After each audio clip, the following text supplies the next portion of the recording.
Hey guys, welcome to this particular video today, and I just want to say a very big congratulations to you, particularly for finding this channel. And of course, we're definitely going to be doing something very interesting today. And in this video today, I'm going to be walking you through how to submit an article to a peer-reviewed journal. Now, I already have a manuscript, a systematic review manuscript, which is part of my PhD program and all of that. Of course, definitely going to be submitting it now to a journal. And everything about submission, I've actually made it very simple. I'm going to be choosing a real-time journal. I'm going to be entering all the details there, and of course, I'm going to be submitting it. So you're going to follow me line by line, and of course, watch me get everything done. Now, also in this video, I'm going to be talking about I'm going to be showing you how to write a cover letter. I'm also going to be showing you how to apply for waiver. So everything I'm going to be doing in this video now is really going to be very helpful. Just to kind of give you some practicality and just some cool shots on how to get things done. I'm sure a lot of people has always wanted to have this insight, and if you actually found this video very helpful, to smash the subscribe button, subscribe to this channel, and of course, yeah, that would definitely be helpful. And one other thing I want to say is that if you're watching this video and this is something that you find very interesting, you can always share it to your friends. Of course, definitely, I'm sure this video is going to be very essential for PhD students, MSc students, and all of that who are actually really looking for or trying to understand how to submit an article. Trust me, the process is very easy, and I'm going to keep it very simple. In short, in terms of how to choose the journal, we're going to be using artificial intelligence to automate it, just to make sure that everything is fast and ready.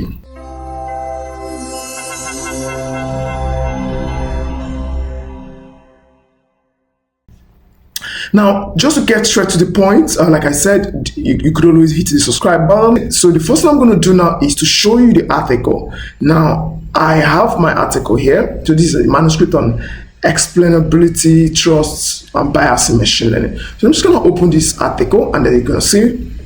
So this is my name, and then my co-authors, and then this is actually the affiliation.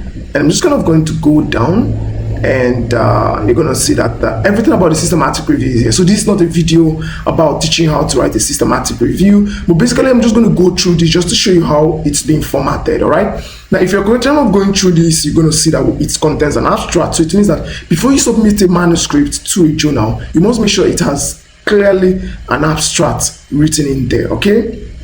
And then your abstract has to be structured. You have your background, you have your aim, methods, results, and conclusion. Now, all of this depends on the journal guidelines, all right? But now, generally, what I'm doing now is just to kind of walk you through what a systematic review outline looks like and what you should actually have in mind before you submit. Okay, all right, so it must have some keywords. Now, particularly, I'm going to be submitting this article to Frontiers, to the Frontiers family, and we're going to be choosing a journal in Frontiers where we're going to be submitting. So that's basically what I'm going to be doing in this video today. Now, so this is the keyword. So I have keyword 1, 2, 3, 4. Sorry, I'm just going to 5, 6, right? So just feel free to use any keyword that's in line with your topic and what you have. Now, you're going to see that I have my introduction, and you must make sure that it's quite cited in Vancouver. So you're going to see here, I have 1, 2, then I have 1, 3, 4, 5, 4, 6, and all of that, 7, I have 3, 8, 9. What I'm trying to say here is that it has to be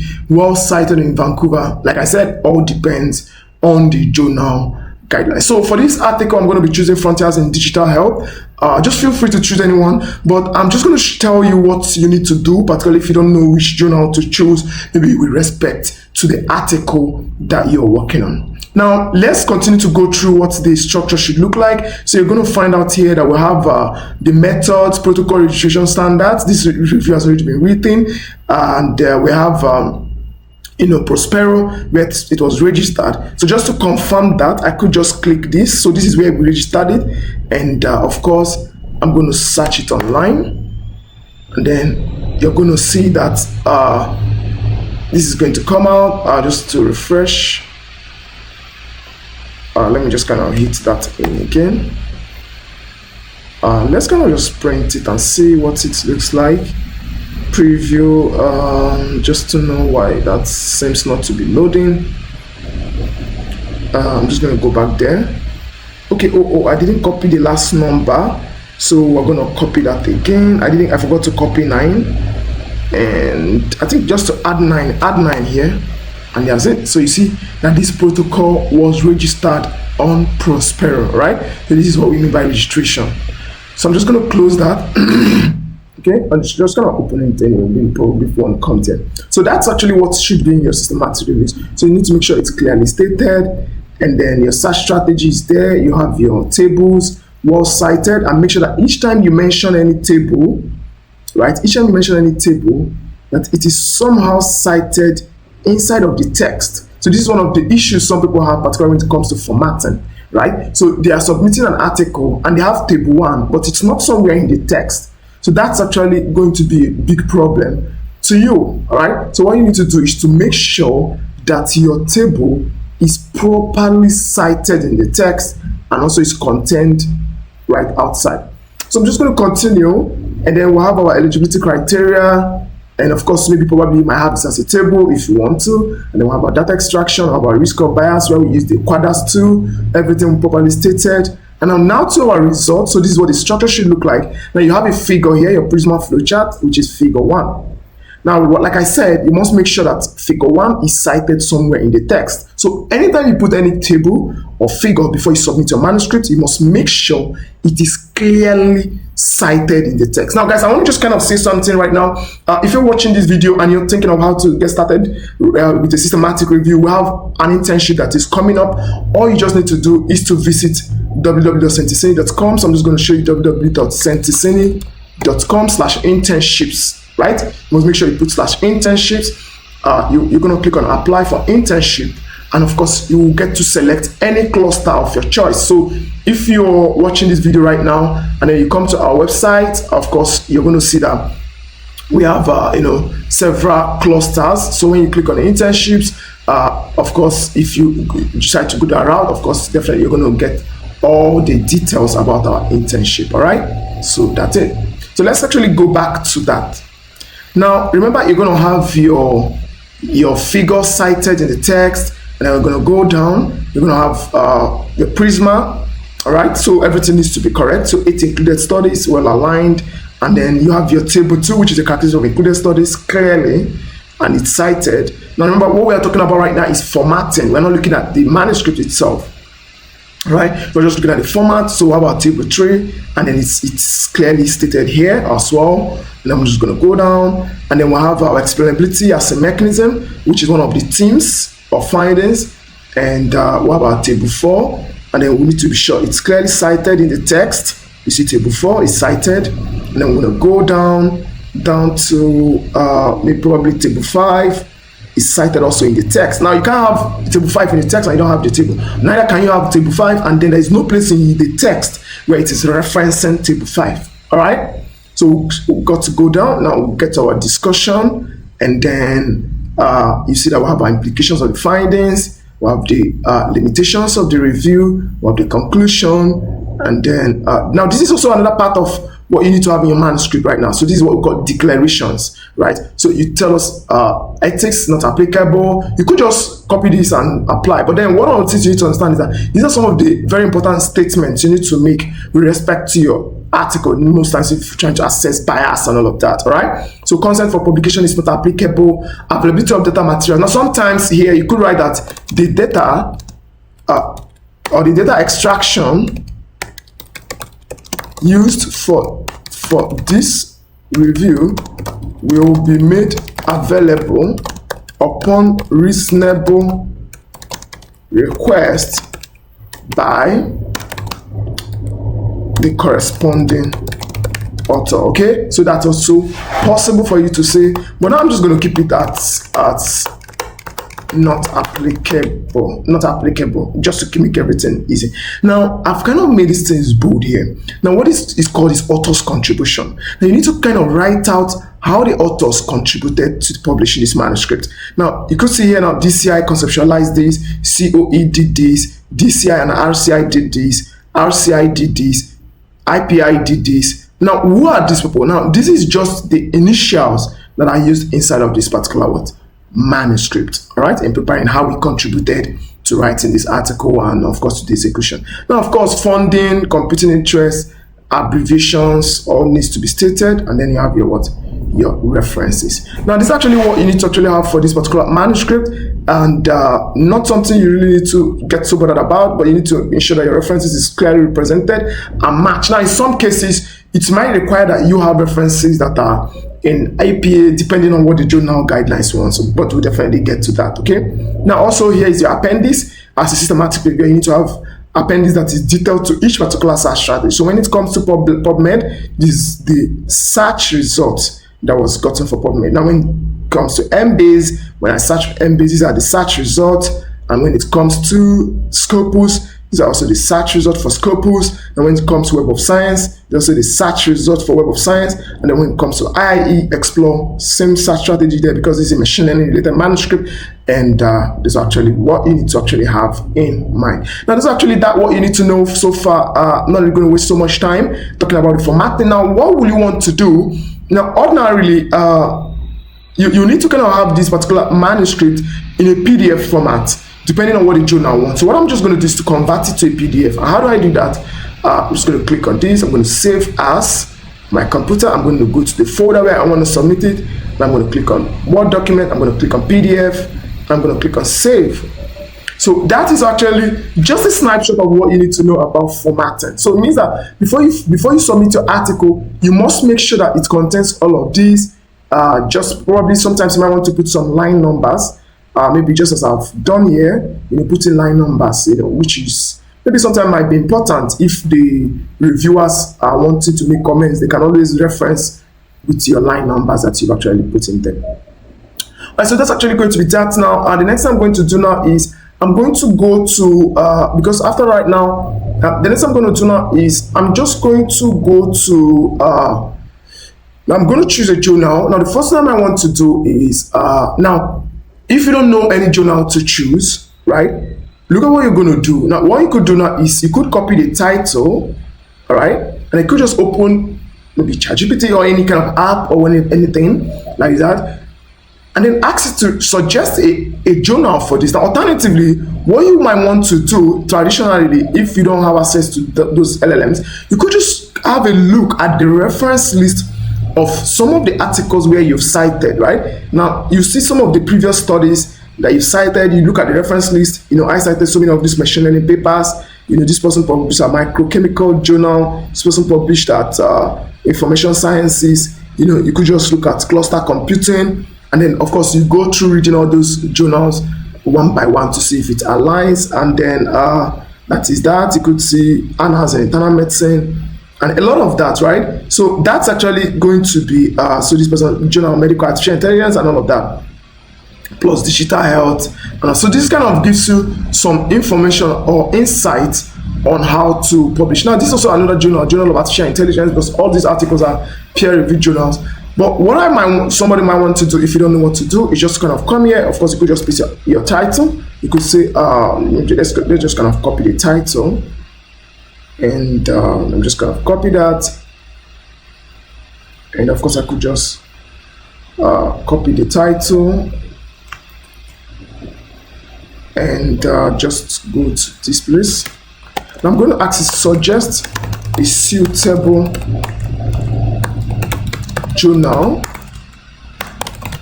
for me in Frontiers family for submission of this manuscript with the above title. Now I'm just going to kind of run that, and it's going to search the web, and now it tells me Frontiers and digital. And now, guys, guess what? That was already what I said. I think that's the last thing definitely you might want to do here. Frontiers and artificial intelligence, there are a lot of them. So what I'm going to do next now is I'm going to go to that journal. I'm going to go to Frontiers. You could go to frontiers.org. Let me just take out this endpoint, and we're just going to let that load. Now it kind of brings you to this interface right here. Okay. Now when it brings you to this interface here, now you're going to click on submit manuscript. Now remember, I already kind of showed you the formatting, how to format in line with journal guidelines. So what that means is that ordinarily, when you go to submit manuscript and you select the journal, you still need to select look at the journal guidelines. All right. So you need to look at what we call the journal guidelines to know what is required of you to do before submitting to that particular journal. All right, that is why I just explained. What do I mean? Take, for example, you want to submit to BMC Artificial Intelligence. For example, just giving an example, submission guidelines. I'm just giving an example now. Okay, so you click on it, and you come here. It's going to tell you some of what to do. I'm just giving an example, the aim and scope. This is where you get to understand some of the topics that are covered that you need to submit. We can also submit here. It covers machine learning and deep learning, knowledge, you see a lot of things, ethics and fairness, which is kind of very close to what we are working on, because this is what our article title is. You could see trust, transparency, just kind of bias, fairness, and all of that, right? So seems related, and medicinal chemistry, and just kind of a lot of stuff right there, right? And this actually was some of what you could look at. And then it's going to tell you preparing your manuscript, and if it is a review, you could click on review, and it's going to tell you the criteria, how to present your title page, what your abstract should be. Should not exceed 350 words. Your keyword should be 3 to 10. The background, the main text, what it should contain, the list of abbreviations, then the declaration section. Remember, I did talk about this. We talk about ethics approval, the consent, availability of data materials, competing interest, funding, author's contribution, which I did highlight, acknowledgements, and author's information if you feel like doing that. Then of course it's going to have it's going to just tell you how to write your availability statement, and it's also going to explain some other things that are actually important, competing and how to write some of what it has acknowledged out there. Then it's also going to tell you how to present your references using Vancouver style and all of that. Okay, I'm just saying all of this so you can actually know how I was able to come up with those information, right? So just to show you that each time you want to submit, you must go to the journal and check out their guidelines. All right, so that's actually that for now. Now what we're going to do now is to submit. Now another thing you might want to know is, if you're a first-time submitting author, you might have to create an account. Okay, so you click on account and then create an account. So that's also going to come out in your tab. Let me just show you what I'm saying now. Maybe I could just get into incognito window right now, and I click on BMC. Maybe let's go with Frontiers, since that's what we're actually looking at. Frontiers. Okay. So of course, if I click on login now, so what it requires me now is to create an account. So how do I create an account? You could use your ORC ID. It will synchronize. I'm not going to be talking about this now, probably in another video, but this is just kind of a digital imprint that is given to authors that helps them in basically publishing, recording all the archives of their resources or their publications. All right, so once you have an ORC ID number assigned to you, it could help you in logging in. But else, you could just register. You click on register. When you click on register, it will give you continue to ORC ID. Very easy to create, or otherwise you can create your email and then fill in your details. But I'm not definitely going to do that right now, just for you to understand that that's it. So that also applies for BMC. If you're submitting to BMC, BMC, for example, artificial intelligence, and then of course you could click. Well, of course, when you come there, you're going to create an account. Okay, you're going to accept all cookies. If I click on login, so it's going to also require me to create an account. So it means that before you submit, you have to create an account. So to create an account, you could continue with Google, which is very nice. It's a very good user experience. And then, of course, you fill in your details. So that's actually what you need to understand. So now, so that's actually that. Yeah, you could just always go back to what I just said right now. Of course, definitely it's going to be very helpful. Now, the next thing I'm going to do now is to start new. And then, just like I said, now I'm currently at the Frontiers interface, right? So I'm going to go to Journal. I'm going to search for Frontiers in Digital Health, all right? So I'm going to come to Frontiers in Digital Health, and because that's actually where I'm submitting. Now, what I need to know now is, what is the subspecialty? Now, because of the uniqueness of this particular journal, now I need to kind of know the subspecialty for this. Now, what you could do if you don't have any idea of that is, you could just snipe this right? I could just snipe it. Let's say, for example, I don't know because I already know what to choose. But let me just say you don't understand the subspecialty that fits it. You could just go back there and say, okay, I am submitting to Frontiers in Digital Health, which subspecialty, which should I choose? Okay, just to get some kind of insight on that. All right. So it's going to tell you to choose ethical digital health. All right. So, but if that's what aligns with you, you could want to go ahead with that. But if not, you could decide not to. Of course, whichever one you want to do, just feel free to do that. Okay. So I'm just going to choose this ethical. Now, what's the type of article? Now, I'm going to select systematic review. All right. So I'm going to select systematic review, and now, so that's it. So now, what is the scope statement? Now, the scope statement now is to provide a short statement to justify how the contents of my article fits within the scope of the selected journal and the best matching journal, why it's suitable to this. Now, this is going to now lead me to what we call a cover letter. Now, let me now show you something now. Now, when you get back here, there's something we call a cover letter, right? Whenever you're preparing to submit a manuscript. And this is my cover letter now. I already have a cover letter here that I've written to BMC Medical Information earlier on. Now, what I told them now is that we are pleased to submit this article. Now, that for this article is suitable for this particular journal. We registered it here. We use the Quadas tool. I talk about what the findings are, and then it aligns with this journal because of its emphasis on trustworthy, transparent, socially and responsible AI. Now, what is cover letter? Now, most times when you want to apply for a job, you want to apply for a role, you usually have to attach what we call a cover letter. And the idea behind that cover letter is that you want to attach a cover letter to support why your article is suitable for that journal, right? So now what I'm going to do now is, in this case, now I'm just going to kind of copy this right now here. Okay, maybe just copy this line, and I'm going to kind of paste it here. Okay, and I'm going to just change this to just for the sake of this video, just to make everything easy for everybody to understand. Scope of that Frontiers. It has alignment with Frontiers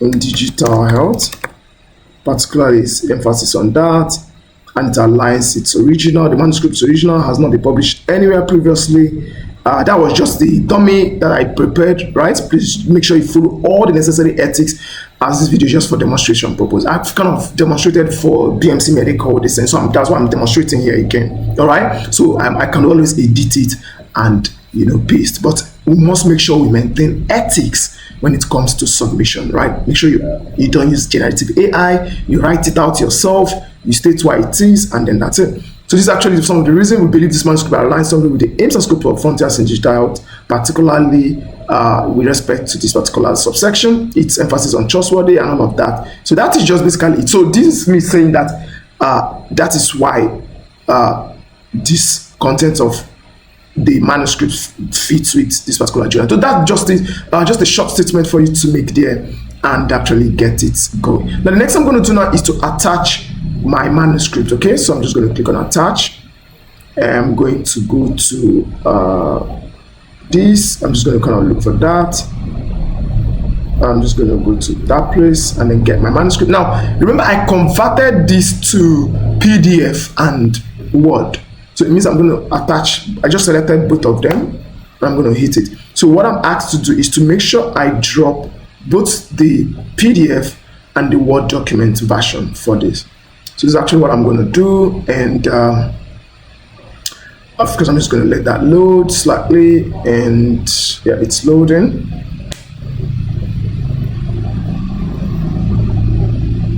All right, so now what's going to happen now is that it's going to kind of populate the fields, right? It's just kind of going to populate the fields for us, and just give some time just for it to load. I'm waiting for that to load. Okay, all right, so let me just kind of get into the next field.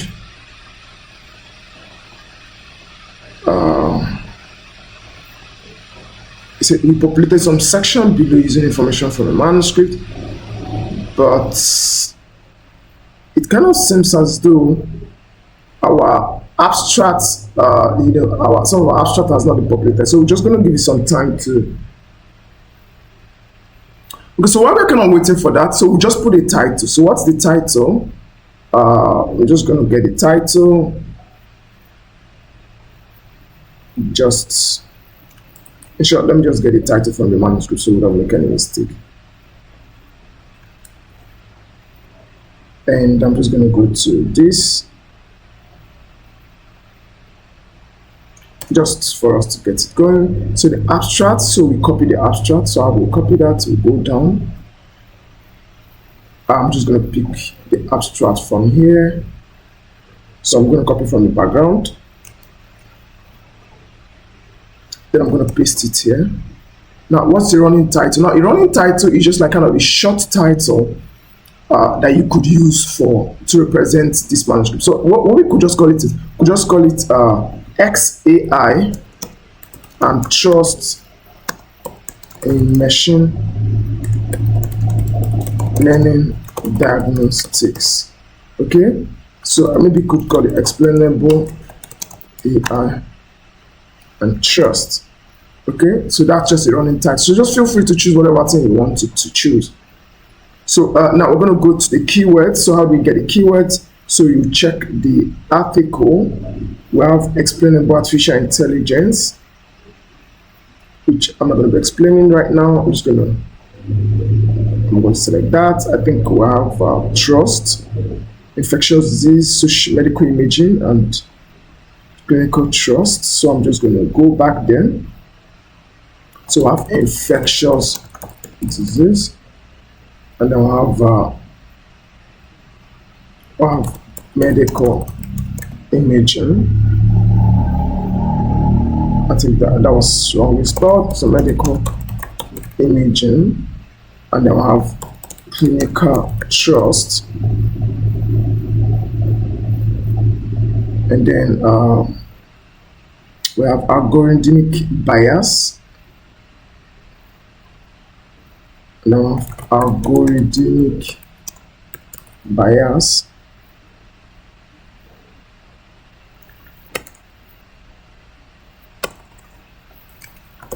Machine Learning. I think that's available there, so I think that's fine.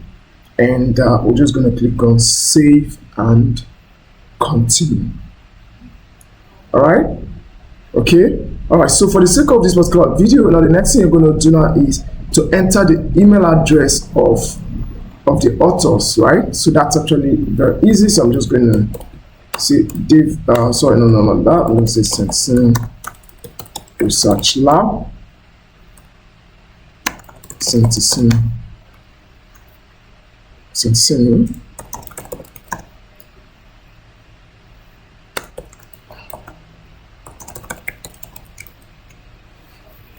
So I'm just gonna add new, and then that's actually in let me just say Nigeria, and then of course that's in Abuja. Okay, just to have that, so I could just save it.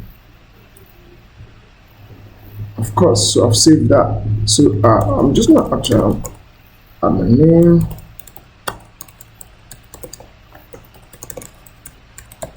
All right, so that's it. And of course, so that's it. So I've actually saved that. Now the next thing I'm going to do now is to record the author contributions, and then this person was engaged in writing. I was already engaged in supervision and curation of the topic. So we're going to add the next author. So I'm just going to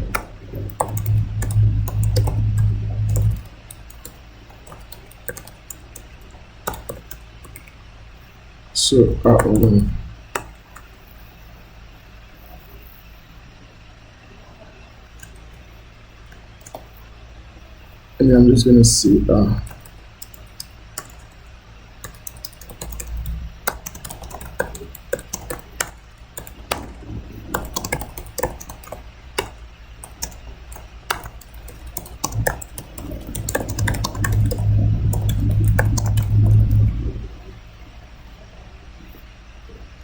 So I think I'm just going to add this, and because what about the writing, she did the formal analysis and also supervision. All right, so I'm going to add the next author, and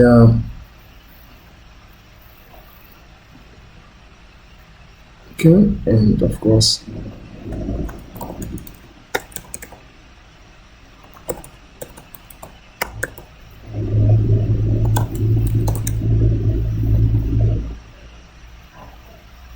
so this writing, and then of course validation and data curation. So some of this is actually optional.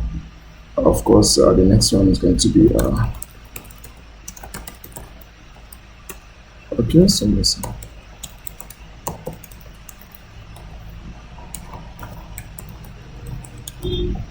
So I'm just going to put the official here, and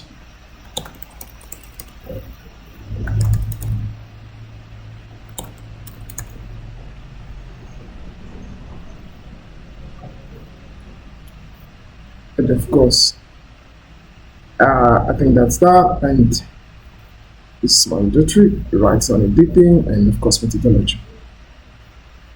I think that is definitely that. Yeah, that is that. Then I'm just going to click on save and continue, and then of course that's done. No thanks. Oh, I think okay. Oh, there was a mistake here. So this is the author, the corresponding author. So I'm just going to say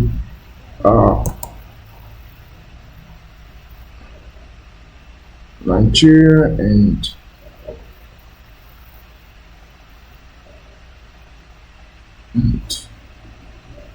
that's it. So you could see that. Of course, everything here I'm manually doing that. I just want to know what if it's showing right here. That means something is still not done. So you've actually completed that path, and I'm just gonna kind of save this. And then the next one we're gonna do now is editorial. So remember what I actually did at the editorial here is you could decide to choose any editor that you want, right? So you could decide to choose any editor you want, but I don't think I actually have anyone in mind right now. And of course I could just even continue, and then of course I'm going to go to statements, which is particular at this point here. So I'm going to say okay, so some statements no commercial was actually identified, no other version of this is submitted previously to this, no funding was received, and generative AI was used in preparation. So no generative AI was used. So I'm going to check on the data. Was original data generated?